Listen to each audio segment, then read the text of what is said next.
Amor América. Antes de la peluca y la casaca fueron los ríos, ríos arteriales. Fueron las cordilleras en cuya honda raída el cóndor o la nieve parecían inmóviles. Fue la humedad y la espesura, el trueno sin nombre todavía, las pampas planetarias. El hombre tierra fue, vasija, párpado del barro trémulo, forma de la arcilla. Fue cántaro caribe, piedra chipcha, copa imperial o sílice araucana. Tierno y sangriento fue, pero en la empeñadura de su arma de cristal humedecido, los iniciales de la tierra estaban escritas. Nadie pudo recordarlas después. El viento las olvidó, el idioma del agua fue enterrado. Las claves se perdieron o se inundaron de silencio sangre. No se perdió la vida, hermanos pastorales, pero como una rosa salvaje cayó una gota roja en la espesura y se apagó una lámpara en la tierra. Yo estoy aquí para contar la historia. Ahí dice Pablo Neruda, yo estoy aquí para contar la historia, y dice el idioma, el viento olvidó esas iniciales de la tierra. El idioma del agua fue enterrado. Las claves se perdieron o se inundaron de silencio y de sangre. Este de alguna manera es uno de los cantos fundacionales de nuestra América. Y la pregunta que nos hacemos es si esas señales, ese idioma y esas claves están perdidas, cambiaron, cuáles son hoy en esta América posmoderna, una América que no llegó a conocer completamente Pablo Neruda. Y para hablar de esas claves y para hablar de esta familia que es América y con aires de familia, está conmigo Carlos Monsiváis, ganador del premio Anagrama de ensayo con este estupendo libro Aires de Familia, Cultura y Sociedad en América Latina. Carlos Monsiváis ha dedicado de alguna manera su vida a reflexionar sobre el tema de la identidad de América, el tema de la cultura popular. Muchas gracias, Carlos, por estar acá. Gracias por invitarme. Por estar aquí en la SMSA, recién llegado de tu viaje en avión, ¿no? Hace unas horas solamente. A ver, Carlos, una pregunta amplia. De alguna manera, la poesía ha fundado en América momentos históricos, o por lo menos ha dado cuenta de ciertos momentos claves de la historia. Más que eso, proporciona el idioma. La poesía es el idioma último y primero. El desgaste que se está dando en el idioma público se debe al distanciamiento con la poesía. Antes que la peluca y la casaca fueron los ríos. Ríos arteriales, fueron la cordillera en cuya honda raída el cóndor o la nieve parecían inmóviles. Eso le da un idioma en un momento dado a toda América Latina. Los políticos, incluso sin saberlo, pretenden al hablar crear cláusulas nerudianas. La adjetivación nerudiana se impone. Las veces que yo oí citar porque en mi vida México vives como una pequeña águila equivocada, o los fusiles de Zapata no están dormidos, son asentados y dirigidos hacia las tierras de Texas, o al oeste del Colorado River hay un sitio que amo. Todo esto le da al continente una verdadera tensión idiomática que, bueno, eso es desde luego gloriosamente Shakespeare en inglés y toda la tradición de la gran poesía, y en América Latina Darío es el que renueva el idioma, y el desgaste que estamos viviendo ahora en cuanto a idioma público tiene que ver, insisto, en el alejamiento de la poesía, que no está presente en la literatura. Las grandes novelas siguen teniendo que ver con la poesía, pero que sí está presente en todo lo que tiene que ver con la formación universitaria. ¿Y cómo? Dame algunos rasgos de ese desgaste público. ¿En qué situación actual estamos? Siempre se habla del desgaste del idioma, pero tú estás hablando de algo más simplemente que del desgaste normativo del idioma o del desgaste estilístico del idioma. ¿Cuál es el desgaste más profundo? Por un lado hay una transición inevitable y creo que será profunda en relación al Spanglish. Yo encuentro muy bien que ya haya universidades norteamericanas donde haya cátedras dedicadas al Spanglish. Todo lo que en el día estamos usando, no solo términos de origen anglosajón, estamos usando expresiones tomadas del idioma norteamericano, y eso está muy bien, es enriquecedor. Lo que pasa es que la estructura sintáctica, que es otro problema, está tomándose ya. Cuando oigo a un político, a un financiero, incluso a un eclesiástico hablar en la televisión, tengo que, para saber lo que está diciendo, pensar cómo lo dirían en inglés. Entonces, mandarlo al inglés y traducirlo y enterarme así de lo que quieren decir. Lo que están diciendo nadie se puede enterar, pero de lo que quieren decir. Y esa, por ejemplo, la adjetivación, el adjetivo primero que el sustantivo, a veces funciona, a veces es desastroso. Y todo esto que está pasando es una manera de quebrantar lo que había sido un proceso de riqueza idiomática al que vivifican también los orígenes, los términos de origen anglosajón. Pero cuando ya toca la estructura sintáctica, entonces es otro problema. Y a eso se añade el empobrecimiento del vocabulario y la desaparición de muchas expresiones porque se pierden los contextos. Todo lo que era en el habla latinoamericana del siglo XIX, las referencias a la Revolución Francesa, la mitología grecolatina, a todo lo que era la cultura de los siglos de oro español, se desaparece, simplemente. No hay manera de saber ya lo que uno dice si uno pretende expresarse como antes. O sea, ¿vamos a una suerte de afasia en América? No necesariamente. Mientras haya literatura y mientras haya la viveza de las comunidades, no. A lo que sí se va es a un momento difícil de transición idiomática que no, sobre lo que no se puede augurar nada. El hecho es que la frontera se extendió en relación a Estados Unidos. Todo México es frontera. Ya no hay tal cosa como frontera norte culturalmente. Entonces, lo que sí creo es que insistir en la poesía, insistir en la literatura, no solo es una fórmula retórica de secretario de Educación Pública en un momento de angustia cuando no tiene tema para su discurso. Es una manera de ver lo muy obvio. Sin el idioma y sin el uso, en verdad, creativo del idioma, las comunidades sí se resquebrajan muy notoriamente. Tú hablaste de la poesía que se está perdiendo en el discurso oficial y en el discurso público. No que la poesía que se esté perdiendo, el contacto con el idioma poético como la tierra más fértil de conocimiento del idioma. Ahora, eso también se podría decir que ocurre con lo que se ha llamado la cultura popular o la oralidad de América Latina.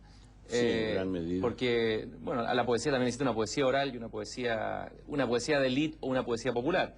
¿Qué ha pasado con la oralidad? ¿Qué ha pasado con el mundo oral en el último tiempo? Ahí la influencia de la americanización ha sido muy devastadora. No me estoy refiriendo a los términos de origen anglosajón, insisto. Veo una película como Amores Perros, que es una muy buena película. Sí. Los personajes hablan con un lenguaje, el habla es chilanga, de la Ciudad de México, y usan 7 u 8 vocablos hasta la exasperación, hasta el hartazgo, y están traduciendo a su manera el sentido lingüístico de una película como Pulp Fiction. Todo el fuck you lo pasas a chingada. Pero no es tanto que surja de ellos la idea de usar chingada, que es una palabra pintoresca, que alguna vez fue palabra nefanda y prohibida, y que ahora es un pintoresquismo pues, bastante desvaído. No es tanto que usen chingada para afirmar un idioma nacional o un coloquialismo que te decore con nopales y banderas y sombreros de charro. Usan chingada para traducir el fuck you. Y para tener el ritmo vital de los personajes de los thrillers norteamericanos. Y entonces eso que se da en una película como Y tu mamá también o Amores Perros, se da también en el habla de las clases populares, que sin saberlo así como lo estoy diciendo, están insistiendo en lo que antes fue obsceno como una manera de darle un ritmo urbano a lo norteamericano, a su habla. Y al mismo tiempo se ha hablado mucho en el último tiempo, paradójicamente, de la influencia de lo hispánico y lo hispanoamericano en Estados Unidos. Es decir, sí. es de ida y vuelta esta influencia. Pero no es tan de ida y vuelta. A ver. Porque que diga Schwarzenegger hasta la vista baby no me representa demasiado.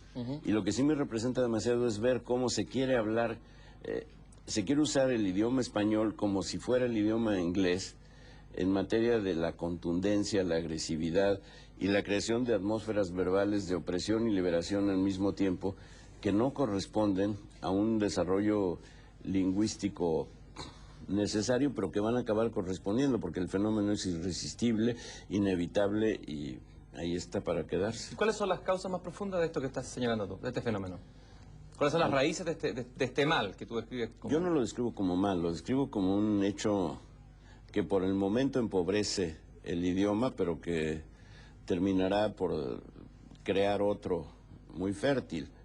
Es decir, nada de lo inevitable lo puede ser calificado así como mal, tan a rajatabla.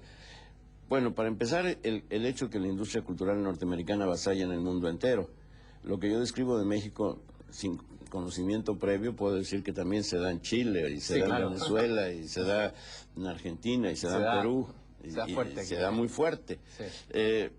El 92% de las películas que se exhiben en México son norteamericanas, y eso también en el mundo del video y del DVD. Para empezar, ahí ya estás adaptándote, quieras o no, no ya a la idea de un imperio, como podía pasar en los años 40 del siglo XX, sino ya más radicalmente a la idea de que solo si te comportas así, estás siendo moderno. Solo te modernizas si te adaptas a un esquema tanto lingüístico como vital, como gestual, que viene de la industria norteamericana. El cable, por ejemplo, está en muchos sentidos rebasando a la televisión regular. Y esto también es inevitable. Y ahí lo que sí no tiene sentido son los reclamos nacionalistas, porque vuelven patético lo que debe ser analizado críticamente. Ahora, esto que está ocurriendo con Estados Unidos no ocurrió de alguna manera en América Latina, fundamentalmente en relación a las élites, en relación a Francia, por ejemplo. Lo que pasó en un cierto momento, Francia fue, para una élite cultural intelectual, pienso en Chile muy fuertemente, lo que un poco Estados Unidos es hoy. Sí, desde luego.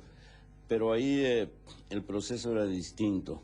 En primer lugar era imitar para asimilar. Imitar para adquirir elegancia, para adquirir formas, para adquirir lenguaje literario, para adquirir maneras de comportarse que denotaran arraigo en la civilización. Aquí no es arraigo en la civilización, aquí es arraigo en la modernidad, que son atmósferas a veces brutales, siempre tecnológicas y siempre regidas por la relación ávida entre el sexo y el dinero. O sea, tú tienes una visión negativa, claramente. No, descriptiva. Una noción negativa sería si yo quisiera imponerle a esto prohibiciones y me vistiera mentalmente de obispo y dijera, como hizo un obispo en México, de romper televisiones a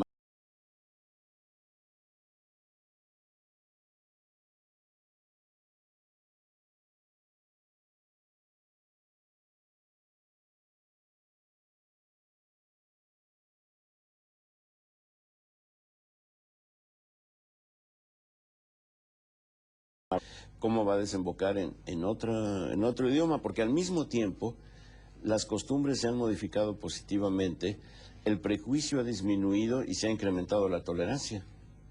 Y desde el punto de vista creativo, porque me imagino que los pueblos, las civilizaciones, las culturas asimilan, siempre ha ocurrido esto en la historia, que han habido asimilaciones, esto se da en los romanos, se ha dado al interior de las culturas precolombinas, es decir, siempre ha ocurrido esto, siempre han habido fronteras, siempre han habido pueblos que han invadido, han habido distintas maneras de asimilación. ¿No hay una salida creativa a esta asimilación, una posibilidad? Convencido. ¿Cuál sería ese camino? El problema es que no hay alternativas económicas, alternativas culturales sí, y por eso creo que la movilidad cultural en este momento es la movilidad social posible. La mayor parte de los jóvenes que están leyendo y están yendo a ver películas de algún modo de vanguardia o están relacionados con el rock que les importa, etcétera, están teniendo una movilidad social a través de ello que jamás tendrían por su nivel de ingresos o el nivel de ingresos de su familia. Creo que el problema es que no hay alternativas económicas y que América Latina está siendo en ese sentido desahuciada por los poderes financieros. Esta idea de dichoso aquel que va a ser explotado porque por lo menos tendrá empleo, sí cunde. Sí, claro que cunde, sobre todo hoy día es muy actual lo que estás diciendo y aquí en Chile también. Ahora, desde el discurso de la izquierda latinoamericana, ¿cómo ves tú, cómo analizas tú, así como has analizado críticamente, cómo analizas tú el discurso de la izquierda latinoamericana frente a este avasallamiento neoliberal, para decirlo con todas sus letras? El avasallamiento neoliberal yo no lo veo tanto en el sentido de Pulp Fiction, ¿eh? Yo lo veo en el... Económico, sí, lo entendí. Sí, sí. ¿Cómo lo veo?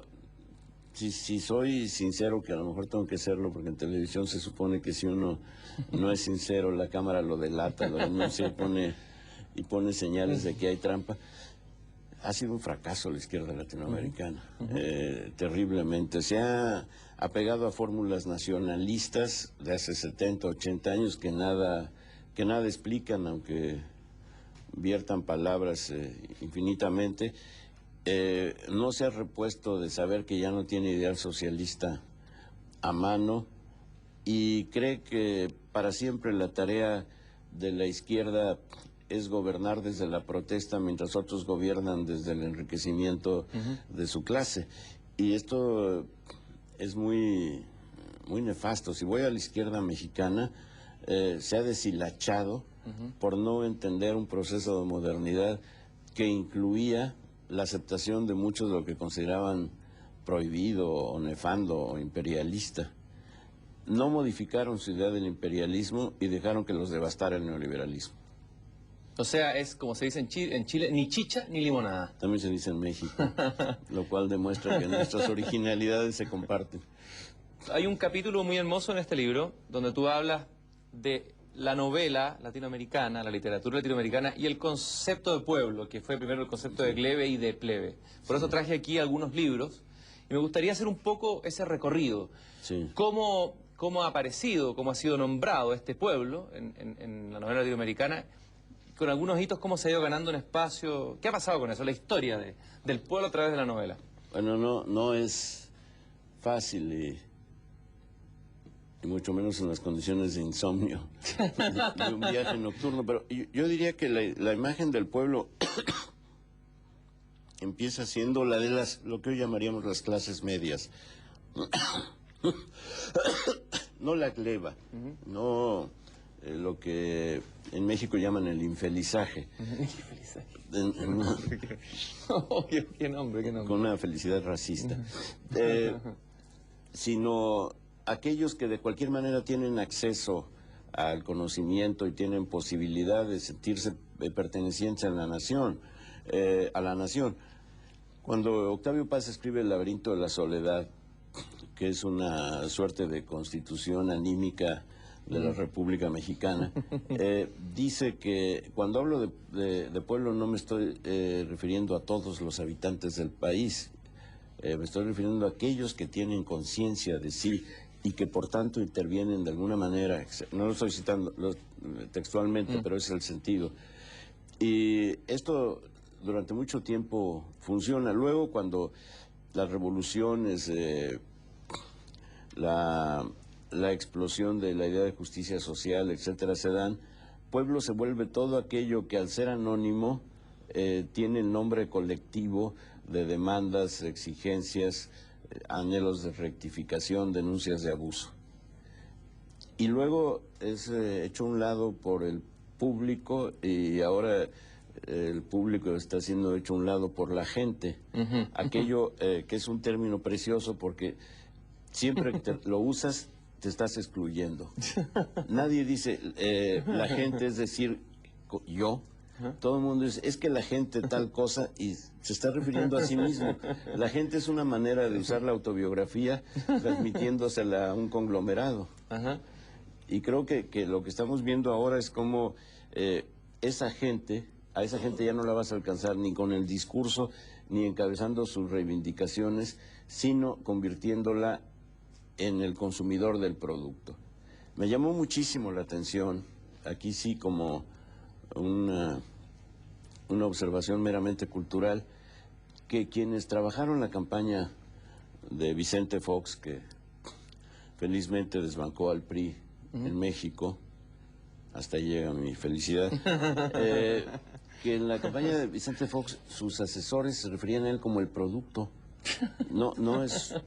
Hay un libro que se llama El asalto a Palacio, que cuenta cómo fue la campaña, hecho por uno de los asesores todavía directos del presidente, y siempre habla del producto. Entonces, cuando hablas del producto ya no hay el elector, hay el consumidor, que además debe sentirse también el producto, porque si no, no tiene caso. un consumidor que no se siente el producto porque es elegido como producto para votar por el otro producto, no funciona. Entonces, esa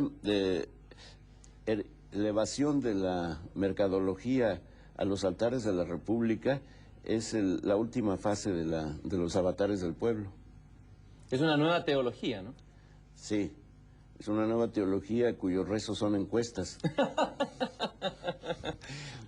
Vamos a hacer un pequeño recorrido por la novela. La pregunta es si la novela latinoamericana, ¿cuál ha sido la relación con lo popular? ¿Cómo se ha dado el maridaje con lo popular, la representación de lo popular y de qué manera ha ocultado o ha mostrado? Voy a leer un pedacito del comienzo de Adán Buenos Aires. ¿Te gusta esta novela a ti? Sí, cómo no. Gran escritor Leopoldo Marechal. Un poco olvidado y por los mismos argentinos durante mucho tiempo. Sí, pasa por el purgatorio del que será redimido por las ánimas de las generaciones venideras. Dice, templada y riente, como lo son las del otoño en la muy graciosa ciudad de Buenos Aires, resplandecía la mañana de aquel 28 de abril. Las 10 acababan de sonar en los relojes y a esa hora despierta y gesticulante bajo el sol mañanero, la gran capital del sur era una mazorca de hombres que se disputaban a gritos la posesión del día y de la tierra. Es el comienzo de esa novela. A través de este ejemplo, de esta novela en particular, a ver, ¿cuál es la representación de lo popular Ahí es en este momento? Ajá. Ahí es muy claro que la gran intuición de Marechal, como después ayudado por Dos Pasos, la gran intuición de Fuentes en La región más transparente y la gran intuición de Guillermo Cabrera Infante en Tres tristes tigres, es saber que la ciudad es algo distinto a la suma de sus componentes y que la ciudad es un organismo vivo que exige una mirada especial, que no la desglose en clases sociales o en barrios, sino que al concebir la comunidad como unidad desprenda de ella los estímulos, los ejemplos, el vigor. Creo que Marechal en eso acierta. Buenos Aires es algo distinto a la suma de todos los bonaerenses, como La Habana y la Ciudad de México y Lima y Santiago, que en su incapacidad de contención demográfica encuentran a la vez la vitalidad y el obituario que se está dando, en el caso de la Ciudad de México, terriblemente. Entonces pienso yo que Marechal ahí lo que hace es decir, si atiendo a los particulares, aunque pueda referirme a ellos en el transcurso de la novela, pierdo el sentido de unidad. ¿Cuál sería la unidad de Ciudad de México? Una imagen, a ver, o una metáfora. La unidad de la Ciudad de México es que nadie puede pretender la condición de protagónico. La ciudad es la protagónica. Un metro que te transporta al día casi 6 millones de personas, pues a la ciudad protagónica la reduce a empujones y a empellones, no hay manera. Lo que veo siempre en la Ciudad de México es que la ansiedad por distinguirse es la ansiedad de llegar al cabo del día a la casa y decir, por fin me va a registrar alguien, que es el espejo. El espejo, una imagen que usa a propósito de América Latina, el espejo enterrado Carlos Fuentes. Sí. No sé si has leído ese ensayo. Sí, Carlos ahí, bueno, desarrolla, pensando en las imágenes, porque es un programa televisivo, El Origen, la idea de encontrar en el examen crítico de las tradiciones lo que se ha ido perdiendo, cómo uno se olvida de lo que es por no frecuentar las superficies que lo reflejan.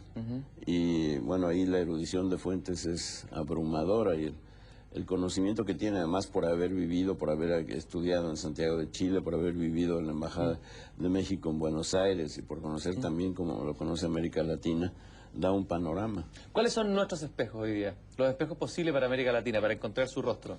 El primero, que es el más triste y casi es espejo de feria, las elecciones. Los resultados electorales.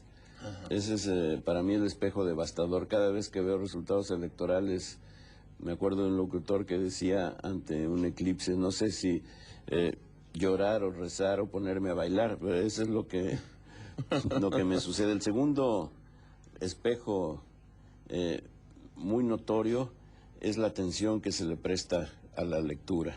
No estoy jerarquizando, estoy nada más enumerando a impulsos de la pregunta. El tercer espejo, desde luego, es el crecimiento de la conciencia femenina, que me parece absolutamente determinante.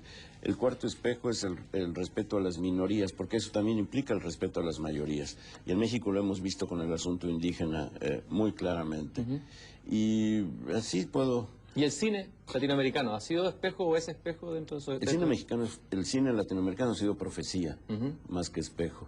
Uno ve las películas para saber cómo va a vivir, no cómo está viviendo, cómo ha vivido. De Amores Perros, los jóvenes ahora viven como amores perros, pero tuvieron que ver la película para saber cómo iban a vivir. Y yo creo que en mucho, lo que se llamaba la época de oro del cine mexicano era la despedida del tradicionalismo fingiendo respetarlo. Y era una profecía también en ese sentido, hipócrita desde luego. Pues vamos a la novela. La novela, antes bueno, o sea, de todas estas novelas que marcaron la literatura hispanoamericana, que tuvieron un eco afuera de Latinoamérica muy fuerte, estaban las novelas de la naturaleza. Antes de la ciudad estaba la naturaleza. ¿Cuál es tu mirada de esa novela de la naturaleza latinoamericana? Bueno, todo el siglo XIX es un largo poema descriptivo de la naturaleza en algún momento, ya sea poesía estrictamente hablando o momentos narrativos que interrumpen la acción donde la heroína está a punto de ser raptada por el villano para que nos asomemos a la belleza del paisaje, de esos acantilados de donde se va a arrojar para preservar su condición casta. En general es fatal. Toda la parte narrativa es lo que más ha envejecido la descripción de la naturaleza. Se conserva, en cambio, la poesía. Eso ahí sí... Y dentro de esa novela de naturaleza, ¿cuál rescatarías tú? Como profética, tal vez. No sé, porque todas están invadidas de la idea de que la naturaleza es el inconsciente colectivo de la ciudad, y me parece que a partir de ahí fracasan. La vorágine de José Eustacio Rivera podría ser un ejemplo. Es la selva, pero como el otro nombre de la maldad urbana que se traslada en medio de lianas y rugidos y guacamayas que al amanecer se dedican a elaborar la imposibilidad del sueño, lo que sea. Y a estas alturas ya no me hace ninguna ilusión, como casi ninguna novela realista me parece que se ha mantenido, salvo aquellas en donde la violencia crea su propio ritmo narrativo. ¿Por ejemplo? Los de abajo de Mariano Azuela, La sombra del caudillo de Martín Luis Guzmán. De alguna manera El mundo es ancho y ajeno de Ciro Alegría. Hay una novela que tú nombras, una novela a la que es imposible nombrar. De nuevo digo fundacional, la palabra a lo mejor no es la correcta. Una novela que a todos nos ha marcado fuertemente, que es la novela Pedro Páramo de Juan Rulfo. Sí. ¿Qué importancia tuvo esa novela en nuestra historia, en nuestra manera de vernos, de mirarnos y de mirar? Bueno, en México legalizó la tristeza, para empezar. Ahora uno puede ser inmensamente triste sabiéndose protagonista de Comala. Ya tiene una adjudicación geográfica, la melancolía, la tristeza, la pesadumbre a propósito de lo que sea. Creo que la capacidad de Rulfo fue tomar un tema absolutamente trillado, como la vida de un cacique y la manera en que devasta una comunidad y la manera en que sojuzga mentalidades y honras. El cacique instalado en el cerebro y en el himen de ese pueblo, y la convierte en una maravilla de relato inubicable, porque se va de la muerte a la vida, de la vida a la muerte. La poesía está ahí presente, pero no domina, no frena el relato, que es Pedro Páramo, es un récord vivo. Es un recorrido, sí. Vine a Comala porque me dijeron que acá vivía mi padre, un tal Pedro Páramo. Todo es exacto, hay una economía verbal portentosa.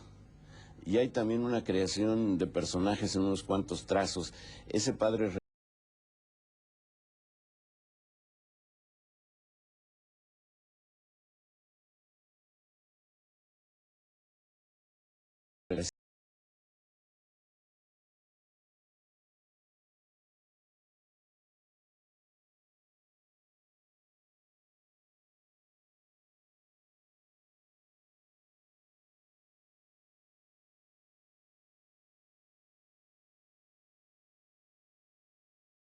la No, soledad. pues es otra cosa. A ver, ¿cuál es la diferencia? El no rajarse es la alegría de que tiene una pistola en la mano.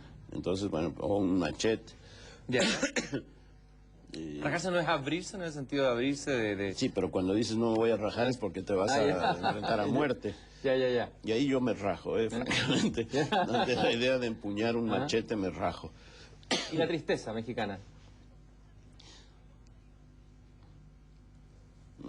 No había pensado en eso, pero aquí como de pronto me llega una de esas intuiciones fulminantes que hacen posible la conversación en un programa. Las musas. Las musas. Talía o Clio o Melpomene me llegan y me indican que es una expresión del tedio de esos pueblos, del tedio de esas ciudades pequeñas, del tedio de esas colonias populares sin alivio. Es la tristeza de aquel que sabe que todavía no inventa la televisión o que no ha llegado a su pueblo. Ya la tristeza del que ve televisión es distinta. Es peor.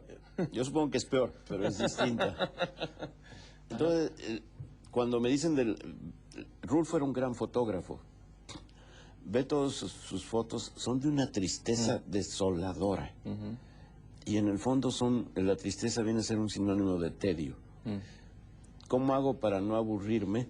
Creo un espacio anímico que es la tristeza, en donde de pronto se ennoblecen mis bostezos.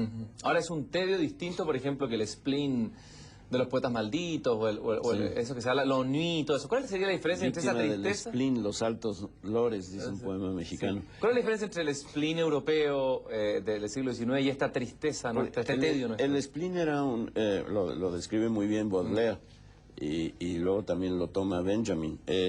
Era un tedio cultivado. Era el tedio de quien viene de regreso de todas las cosas. Esta tristeza es la actitud del que sabe que todas las cosas todavía no le llegan. Es absolutamente opuesto. Hay una frase en tu libro sobre el tema de la modernización en América Latina, en el sentido de que la modernización y América Latina no se han encontrado bien, ¿no? Es una frase más fuerte. ¿En qué sentido el tercer mundo es el infierno de los posmodernos, de la posmodernidad? ¿En qué sentido el tercer mundo es el infierno de los posmodernos? ¿Por qué esa afirmación? Bueno, se habla mucho, hay ensayos y libros de que México es una ciudad posmoderna. También ya se dice que Buenos Aires es una ciudad posmoderna.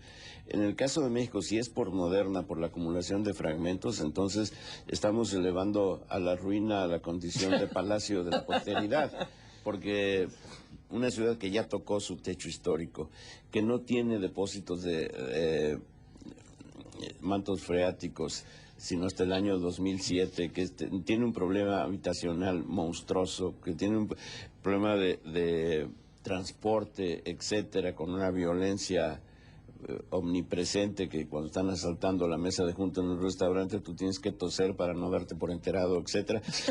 Una ciudad en esas condiciones sí puede ser posmoderna, pero en ese caso estás equiparando lo posmoderno con la felicidad en la catástrofe.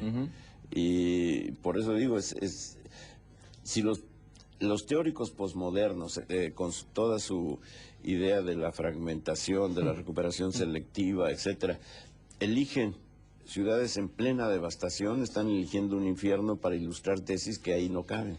Claro. A lo mejor es por el post, ¿no es el post muy mexicano? Postmoderno. Moderno, post. Ahora hablan del post-México, pero creo que van a volver a México después del 11 de septiembre. Tú nombraste al pasar la novela Tres Tristes Tigres, una novela también importante, un hito para todos los que la leímos, todos los latinoamericanos que la hemos leído. ¿En qué sentido te saltó a ti esa novela que te marcó y qué marcó esa novela en nuestro desarrollo cultural? Gabriel Infante es un maestro del idioma. Simplemente la parte de las parodias, su asesinato de Trotsky contado por Guillén o por Lezama Lima o por Alejo Carpentier. Luego la recuperación de la noche habanera tan ha sido clásica que todo lo que hay ahora de visión de la noche habanera se apoya en Buenavista Social Club. Esos eran los que tocaban en la noche habanera, y en Tres Tristes Tigres, así era la noche habanera. Entonces la noche habanera se vuelve un mito de América Latina, porque era, ¿cómo es la frase de Talleyrand ahora? nadie sabe lo que es la felicidad si no vivió antes de la revolución. Bueno, eso es sería la moraleja de Tres Tristes Tigres, que para una minoría hedonista, para usar un adjetivo de una asociación que se llama Provida en México, para una minoría hedonista es formidable la mitología de una ciudad donde todo está al servicio de la noche infatigable, ubicua. Compara esa visión de Cuba con el infierno, aquí sí literal, de Reinaldo Arenas en Antes que anochezca. Antes que anochezca, ahí nombraste a este escritor cubano. También me parece que él es una imagen fuertísima, ¿no es cierto?, de nuestra historia. A ver, ¿qué te provoca a ti la figura de Reinaldo Arenas? ¿Qué significa la figura de Reinaldo Arenas? Un mártir. Estoy usando un término cristiano que sé que le hubiera fastidiado un poco, pero... Por decirlo menos. Por decirlo menos. Sí.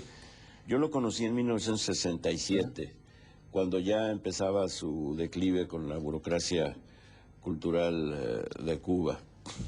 Y no era un provocador, no era alguien que decidiera enfrentarse, como en un momento lo intentó Eberto Padilla. Era alguien que quería respetar su vocación literaria y su orientación sexual. Y que no encontró ni para una ni para la otra una atmósfera mínimamente propicia. El libro es el relato de una creencia que se va convirtiendo en una pesadilla.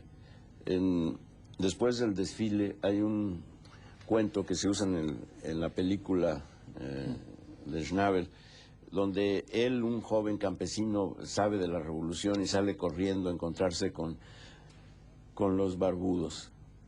De esa creencia se pasa a la realidad opresiva de una dictadura y de una burocracia, y la manera en que esa burocracia no admite la disidencia de ningún orden, ni política ni sexual.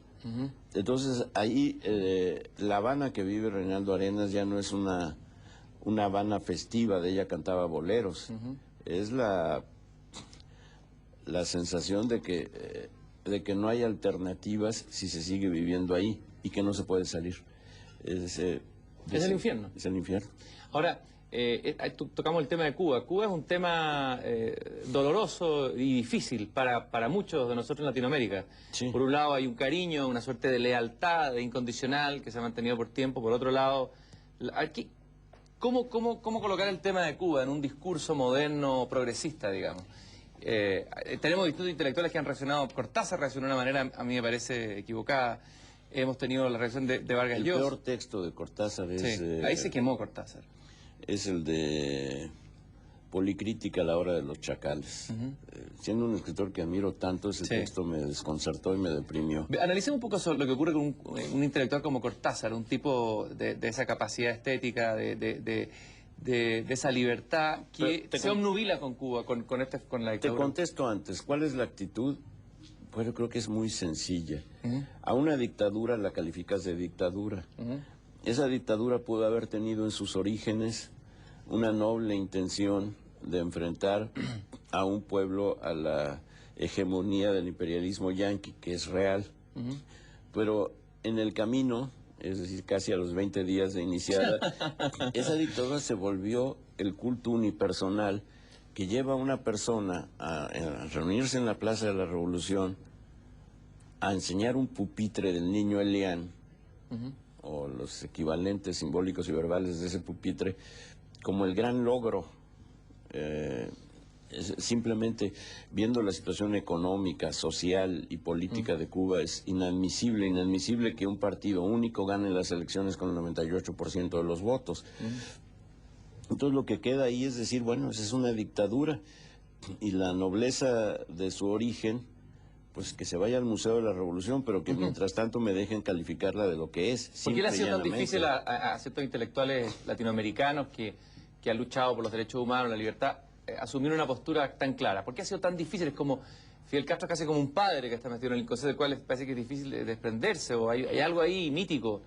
Es renunciar a la posibilidad que desde luego es muy, muy importante de que es posible combatir al imperialismo yanqui.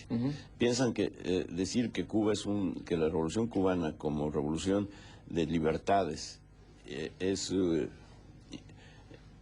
fracaso, es decir, que frente al imperialismo yanqui no hay alternativas. Y yo creo que es un error considerable. En primer lugar, porque no hay tal monolito del imperialismo yanqui, aunque sí hay todo el sistema financiero oprobioso que está arruinando América Latina. Y en segundo lugar, porque la conciencia de las libertades te crea tus propios espacios creativos, te crea tus propios espacios de expresión, de desarrollo. Y si renuncias a las libertades en nombre de las libertades presentes en nombre de la libertad futura, no solo te engañas, estás renunciando al mismo tiempo al ideal que te llevó a tener esa posición. Ahí tú trabajas un tema interesantísimo, el tema de los héroes en América Latina, y parte usando una cita de Bertolt Brecht que dice: desdichado de aquel país que necesita héroes. Sí, la dice en Galileo. Me gustaría que explicara esa idea, y la segunda, que hiciéramos un recorrido por nuestros héroes.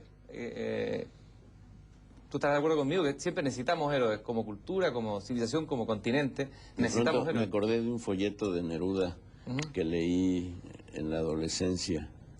González Videla, el Laval de la América Latina. Sí, pero wow, sí. La gran caída ahí de Neruda, ¿no? Y... bueno, un canto a Stalin también. Sí, bueno, pero ahí Guillén es el que llega más a fondo. ¿Sí? Stalin, capitán a quien Changó proteja y a quien resguarde Ochun. A ver, desdichado de aquel país que necesita héroes. ¿Estás de acuerdo con esa afirmación? Sí, desdichado de aquel país que para mantener el estímulo de modelos que le funcionen operativamente y como proyecto de desarrollo, necesita estar fijado en las estatuas. Desdichado de aquel país que para movilizarse necesita reverenciar la inmovilidad de un hemiciclo o de un mausoleo. Ahí es más o menos claro. ¿Qué ha pasado con los héroes? Los héroes fueron muy importantes. Sin eso no se construye América Latina. Sin la noción de que había gente dispuesta a dar su vida, su tiempo, su esfuerzo, su talento a una causa colectiva, era importante. Era romper de entrada el egoísmo, era lo que fuera. Sin eso no se construía. Seguir con eso era darle la oportunidad a todos los dictadores de sentirse los albaceas de los héroes, los notarios de los héroes y los depositarios de las últimas palabras de los héroes. Antes de morir te elijo como dictador perpetuo. Que supongo que es lo que le dijo Martí a Fidel Castro.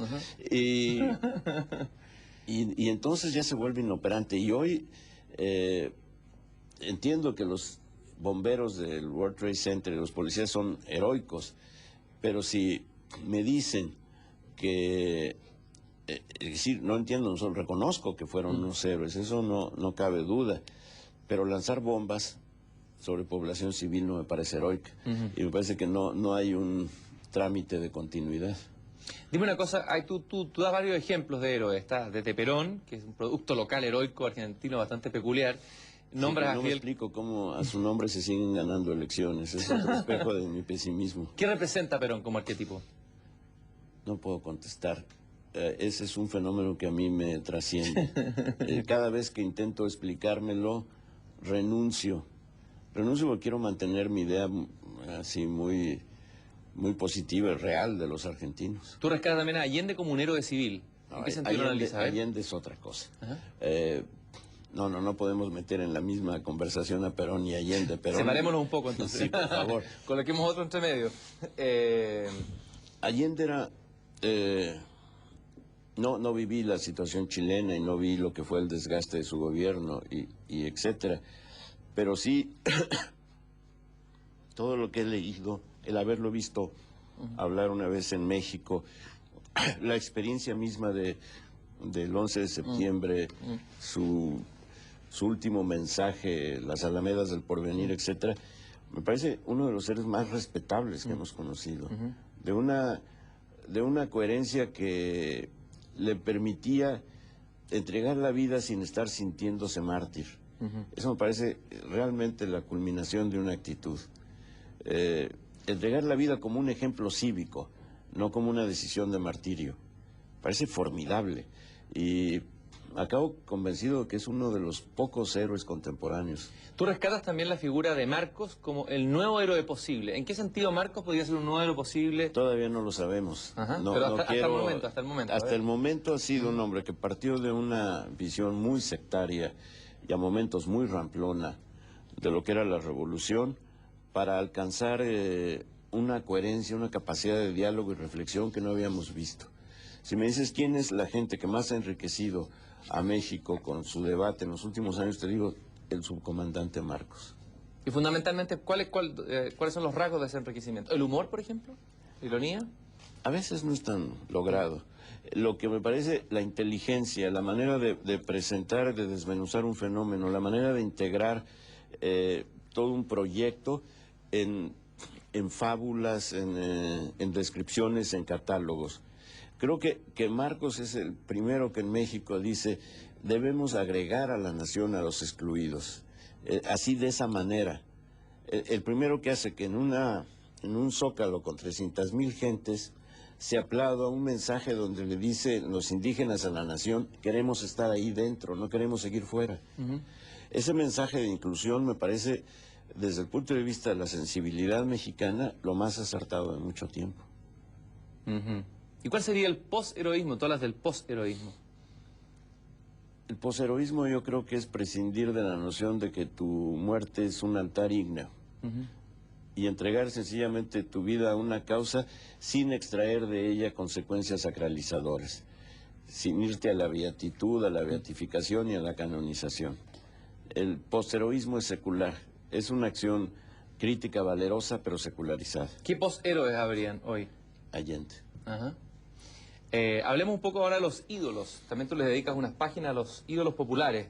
Entre ellos nombras al señor Agustín Lara. ¿Y cuál es el papel de estos ídolos en América Latina? Sí, los héroes han tenido un papel conocido. ¿Cuál ha sido el lugar de los ídolos en nuestro imaginario, en la manera de construir nuestra identidad en Latinoamérica? Bueno, creo que más que todo son repertorios. Los verdaderos ídolos son repertorios de canciones, de actitudes, de capacidades dramáticas. Carlos Gardel es un repertorio, es un gran ídolo porque siempre puedes acudir a ese repertorio y extraer de allí lo que en ese momento te conviene. Mano a mano hemos quedado. Agustín Lara es un repertorio porque en muy distintos momentos en una película puede surgir una canción de Lara que te aclara una situación posmoderna, como en el caso de Tacones Lejanos, cuando se canta Almodóvar, sí. Piensa en mí. José Alfredo Jiménez, que también usa Almodóvar, es otro gran repertorio. Daniel Santos me parece un repertorio absolutamente excepcional. Lucho Gatica es un repertorio. Ídolo. Es un cuando en Entre Tinieblas Almodóvar usa el momento en que la superiora se da cuenta que su amor, que es la prostituta, se ha ido y lanza un grito que ya no se oye y empieza a cantar Lucho Gatica Encadenados. Ahí en ese momento te das cuenta que es un ídolo porque de su repertorio puedes extraer algo que te ilumina una situación. Eso tú hablas ahí de que ellos han hecho un gran acto de traspaso cultural, por ejemplo, Lara en el Bolero. ¿Eso es el acto de traspaso cultural? Sí, una sensibilidad que es a su modo perfecta, como es el modernismo literario, lo entregas convertido en una actitud, en una melodía, en unas letras que van del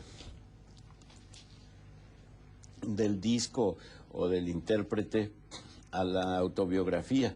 Si uno no se apodera del bolero pensando que tiene que ver con su vida o que es su vida, no está oyéndolo.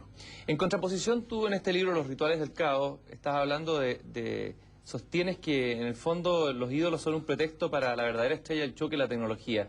Y nombras a varios ídolos acá, como por ejemplo Luis Miguel, le pegas al boxeador Julio César Chávez, etcétera. Comparemos esos dos tipos de ídolos. No, pero estos son ya producto del mercado. ¿Cuál es la diferencia? ¿Pero no son ídolos igual? Son ídolos, pero los ídolos a plazo fijo ya son menos ídolos. Están, ¿cómo se llama? Tienen fecha de caducidad, una fecha de caducidad muy, muy clara. En cambio, ¿qué manera hay de agotar a José Alfredo Jiménez? Es el poeta popular de México en el siglo XX. De eso yo no tengo la menor duda. Y cuando oyes canciones de José Alfredo Jiménez, en flamenco, interpretadas por cantantes de flamenco, te das cuenta de cómo ahí el repertorio te da para otros niveles de expresividad. En cambio, todo lo que va produciendo ahora puede durar 5 años, puede durar 6, me estoy yendo ya muy lejos, pero no más, porque están pensados para eso. Hay una rentabilidad que moviliza. ¿Pero eso es una visión nostálgica tuya No. o dentro de los ídolos de hoy descubres alguno que podría trascender el tiempo? No, porque ahora la televisión te oscurece todos los demás campos. No es podría ser una visión nostálgica si negara, por ejemplo, que Reinaldo Arenas en este momento, que no pasó por la televisión, es un ídolo para los jóvenes cubanos y está siendo leído de una manera muy provechosa. O, bueno, los ejemplos ahí se pueden multiplicar de autores que están siendo leídos como ídolos recuperados, o de pintores. Que sobrepasan a estos ídolos efímeros que tú nombras. Hablemos un poco de la cursilería, la adorable cursilería latinoamericana. Comparte ese juicio. A veces. A veces y a veces detestable. Sí. ¿Cuál sería la cursilería adorable y cuál la detestable? La cursilería adorable es aquella que te hace reconciliarte con tu familia. Eso es lo que... Y la cursilería detestable es la que no soportas en labios de quienes tienen el poder. Así estoy siendo muy esquemático, desde luego, pero... Pero es una buena respuesta. Manuel Puig, hablemos de ese escritor. Pero Manuel Puig no era cursi. A ver, Manuel Puig, en la tradición de Rita Hayworth, en Boquitas Pintadas, lo que hace es saber que la cursilería es el ámbito donde se mueven los personajes populares, porque ese es lo que es su primer y último contacto con la literatura. La cursilería, en tanto verbalidad, es un contacto con la literatura. Los políticos de ahora ya generalmente no son cursis, porque ni siquiera han leído. Y las cifras no se prestan para la cursilería. Que yo diga que el crecimiento anual de este año va a ser 16%, pues no es cursi, es absurdo, pero si hubiera dicho, porque México crecerá como las rosas, México será un espejismo, acudiremos a México como Melchor, Gaspar y Baltasar iban a Belén, todo eso tiene que ver de alguna manera remota con la literatura. Lo que hace Puig, y para mi gusto extraordinariamente, es tomar los elementos de la cursilería y transformarlos en ese vértigo de diálogo y de monólogo.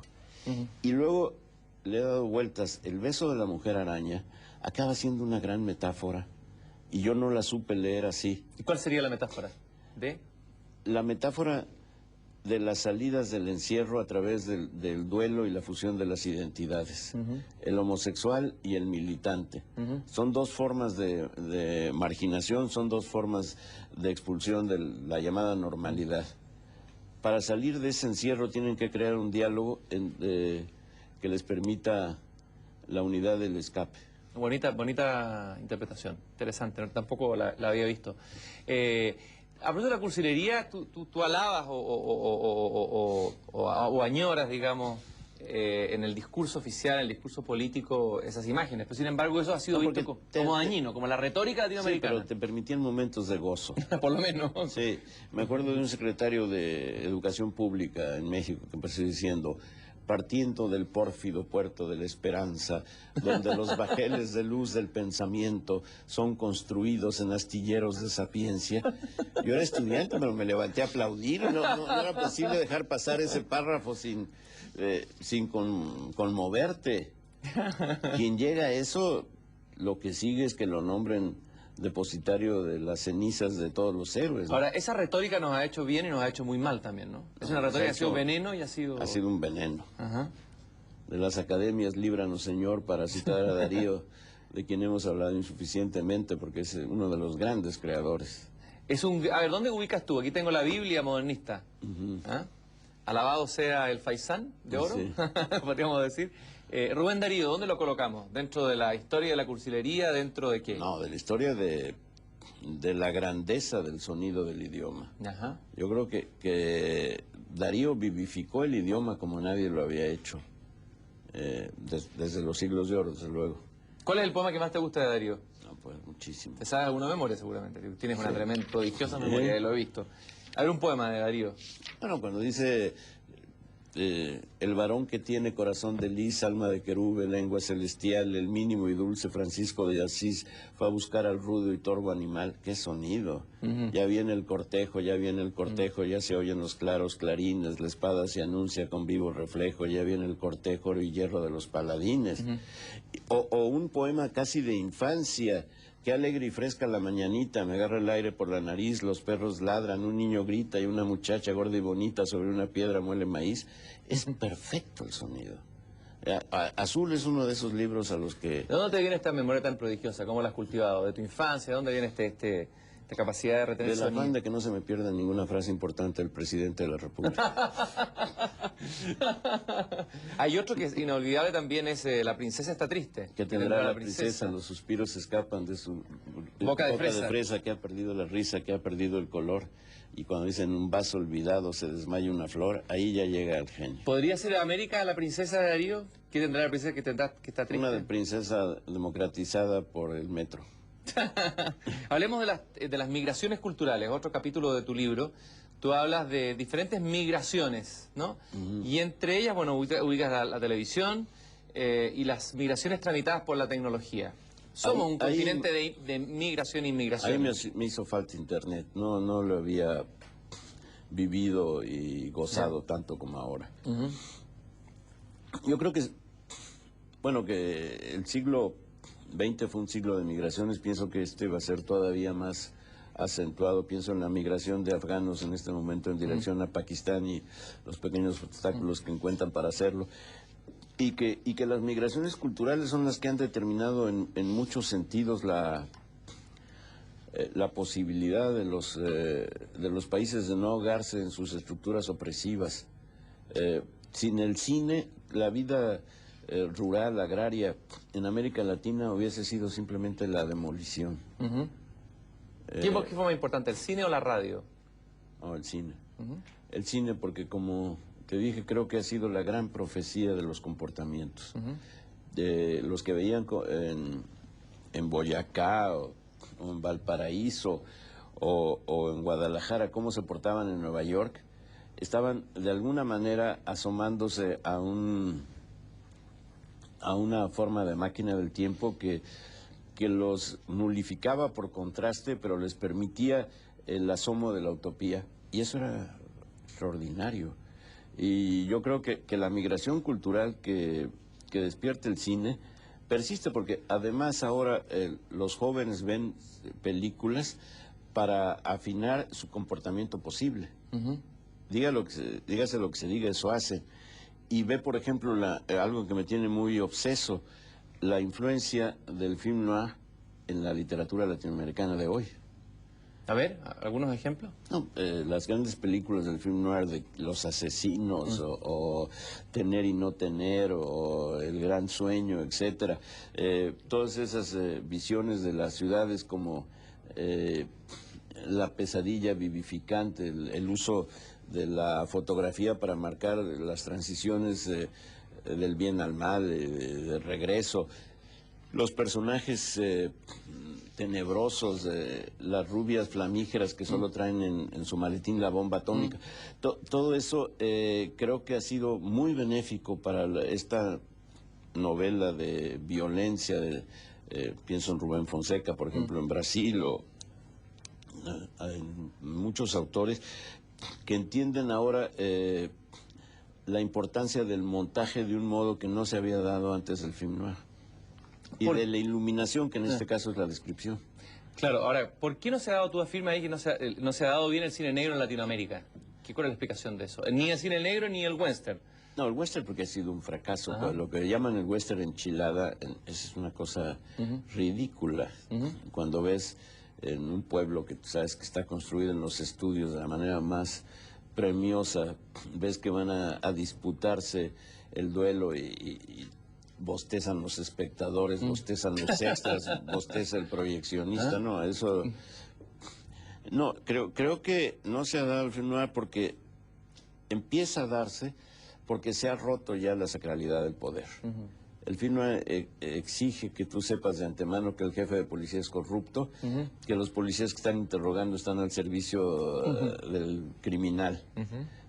Al romperse cualquier idea de sacralidad del poder pueden funcionar todos estos géneros en cine. Ha habido una liberación temática en el cine notable. En cambio el humor sí se da, y ahí tú citas el ejemplo de Cantinflas, de su no decir. ¿Y por qué eso sí se da bien? Cantinflas es una aportación genial Es al un principio. genio. ¿Al nivel de Chaplin?